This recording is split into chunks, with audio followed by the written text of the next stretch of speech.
Saudara Istana merespons kritik Capres nomor urut 1 Anies Baswedan soal proyek pembangunan ibu kota Nusantara di Kalimantan Timur. Menanggapi kritik Anies Baswedan mengenai ketimpangan pembangunan IKN, Koordinator Staf Khusus Presiden Ari Dwi Payana bilang kritik hal biasa dalam masa kampanye. Namun Ari mengingatkan pemindahan ibu kota negara sudah berkekuatan hukum sehingga harus dilaksanakan.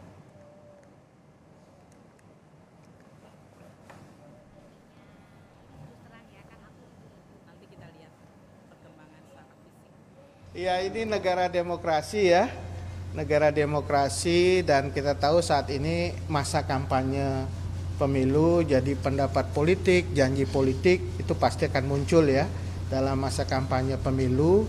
Tetapi yang kita harus ingat bahwa sudah ada kesepakatan politik yang terkait dengan undang-undang IKN, dan itu menjadi sesuatu yang menjadi pegangan kita bersama karena itu sudah legitimate dan mempunyai legitimasi dan juga legalitas karena sudah menjadi undang-undang. Selain kritik dari Capres nomor urut 1 Anies Baswedan, kritik soal ibu kota Nusantara juga datang dari PKS. PKS menolak pemindahan ibu kota Indonesia ke Pulau Kalimantan. PKS menilai DKI Jakarta masih layak menjadi pusat pemerintahan, sementara IKN di Kalimantan Timur tetap dibangun sebagai pusat pertumbuhan ekonomi baru. PKS akan mengkomunikasikan gagasan ini kepada Capres Anies Baswedan maupun partai koalisi. Kalau Allah takdirkan PKS menang, maka kita akan menginisiasi bahwa ibu kota negara tetap di Jakarta. Lalu bagaimana dengan yang sekarang sudah dibangun di Kalimantan tetap di ibu kota Nusantara? Nah, itu akan tetap kita jadikan pusat pertumbuhan ekonomi. Awalnya adalah sikap dari PKS sendiri. Tetapi kaitan ini apakah mau dibawa oleh Presiden atau tidak gagasan ini, mudah-mudahan ini akan juga diakomodir oleh Pak Anies dan juga bisa difahami juga oleh partai-partai yang lain. Mudah-mudahan ini akan pada akhirnya menjadi gagasan partai koalisi. Setelah muncul penolakan PKS atas pemindahan ibu kota negara ke Kalimantan Timur, Cawapres nomor urut 1 sekaligus Ketua Umum PKB Muhaimin Iskandar angkat bicara.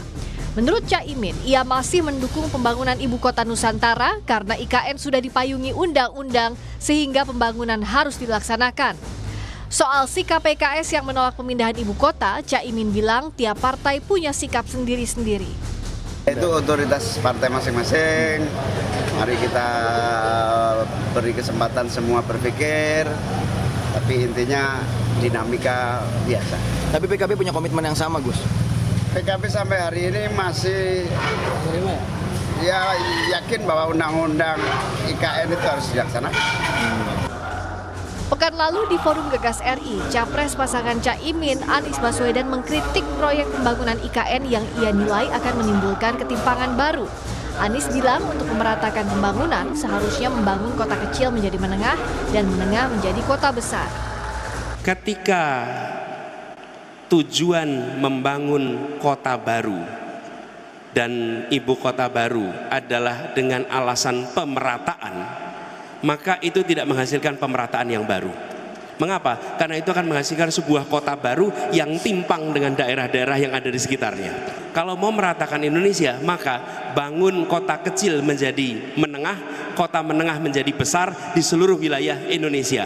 Bukan hanya membangun satu kota di tengah-tengah hutan. Masih di Forum Gagas RI, calon presiden nomor urut 3 Ganjar Pranowo menyampaikan pandangan yang serupa dengan sikap Caimin terkait IKN.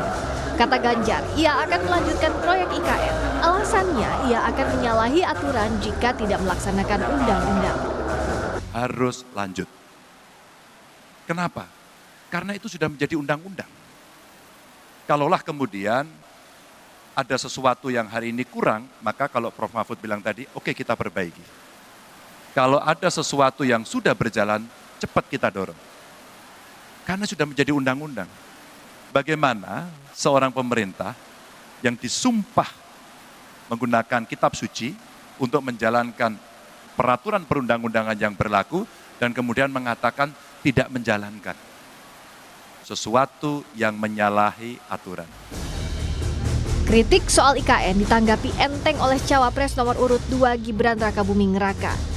Sebagai pewaris program Jokowi, Gibran hanya bilang semua masukan ia terima. Monggo semua masukan kami terima. Oke. Makasih. Tim Liputan, Kompas TV.